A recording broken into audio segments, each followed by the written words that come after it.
రాష్ట్రంలో రానున్న ఎన్నికల్లో బలిజ కాపులు ఏకతాటిపై నడిచి సంకీర్ణ పార్టీకి మద్దతునిస్తామని టీటీడీ మాజీ పాలక మండలి సభ్యులు ఓవి రమణ తెలిపారు.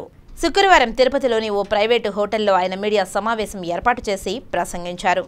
24% ఓటు హక్కు కలిగి ఉన్న బలిజ కాపు కులస్తులందరూ సమిష్టిగా కలిసి రాజ్యాధికారాన్ని దక్కించుకునేందుకు ముందుకు రావాలని ఆయన పిలుపునిచ్చారు. ఐక్యంగా ఉన్న బలిజ కాపు కులస్తులను వెడగొట్టి జగన్మోహన్ రెడ్డి తన పబ్బం గడుపుకుంటున్నారని ఆయన విమర్శించారు. ఎంతో సీనియారిటీ కలిగిన రాజకీయవేత్తగా ప్రజల మన్ననలు చూరగొన్న మాజీ ముఖ్యమంత్రి చంద్రబాబు నాయుడును ఎన్ని విధాల విమర్శించారో మనకందరికీ తెలిసిందేనని అన్నారు.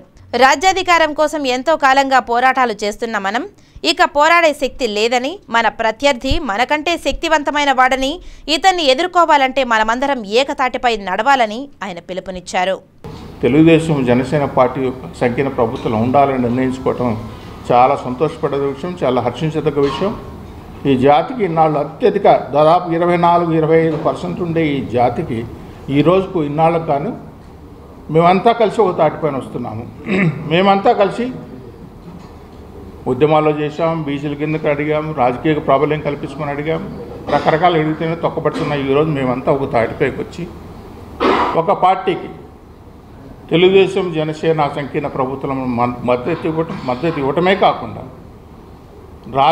రాజ్యాధికారం వాళ్ళని తీసుకురావాలి. రాజ్యాధికారం వచ్చిన తర్వాత కాపులు ఏ విధంగా, అది బలిజలు కానీ, తెలగలు కానీ, మున్నూరు కాపులు కానీ, ఇలా డిఫరెంట్గా బిడ్డపడ్డ వీళ్ళందరినీ కూడా రాజకీయంగా కానీ ఆర్థికంగా కానీ న్యాయం జరుగుతుంది ఒక ఆశ, భరోసా మాకు ఇన్నేళ్ల తర్వాత మాకు కలిగినందుకు చాలా సంతోషంగా.